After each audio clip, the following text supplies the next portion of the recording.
This is a walkthrough of a round of rumor notes. So the first thing that happens in a round is the current player will draw a note. And so in this example, I'll be the current player. So I draw my note and I see that it's a rumor about the blue player. So I'm going to need to share this rumor with someone about the blue player. Next, every player in turn order takes one of these trust cubes. So this represents sort of spending time with this person, building trust with them, as these function as stocks in the game. So when at the end of the game, they're going to score you points based on whatever that person's trust is worth. So when each player is going to take it, there's two things they keep in mind. First of all, what that cube might be worth at the end of the game, and also, for example, let's say like this first yellow player takes one of my colored cubes. I'm now more likely to trust them because I know that they've invested in myself. So it goes around, say, yellow takes lavender, my color, pink takes yellow, green takes my color as well, red takes blue's color, and we'll say blue takes my color as well. So now I must decide who I'm going to share my rumor about blue with. As I remember from this round, that yellow, green, and blue all took my colors, so I know that it's more likely that I can trust them.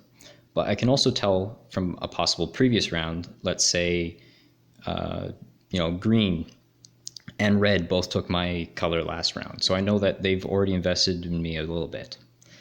So at this point, the person I can trust the most would be green, as I know they've invested the most cubes in myself.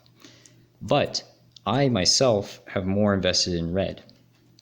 And since whoever I pass this card to will get a point, I've got to make a decision at this point, whether I take a safe decision and go with green, because I'm pretty sure that they have the most of my own color, and they want my points to go up.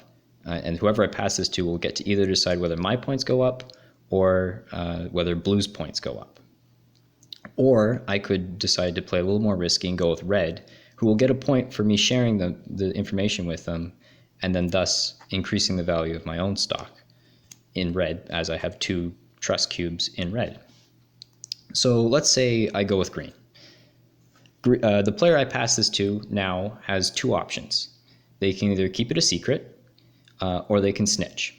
Now, regardless of what they do, they immediately go up one in value because they got past the information. If they keep it a secret, my rumor's safe with them. I got to get my rumor out and all that. So I'll go up one value on the track.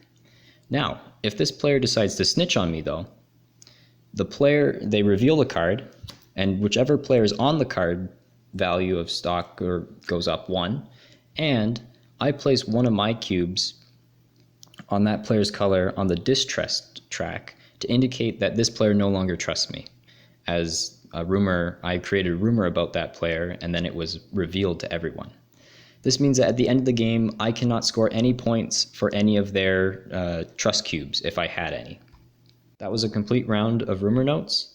Play will continue with the current player being clockwise around the table, and the game will conclude once every player has been the current player once, or in a 4-player game, once every player has been the current player twice.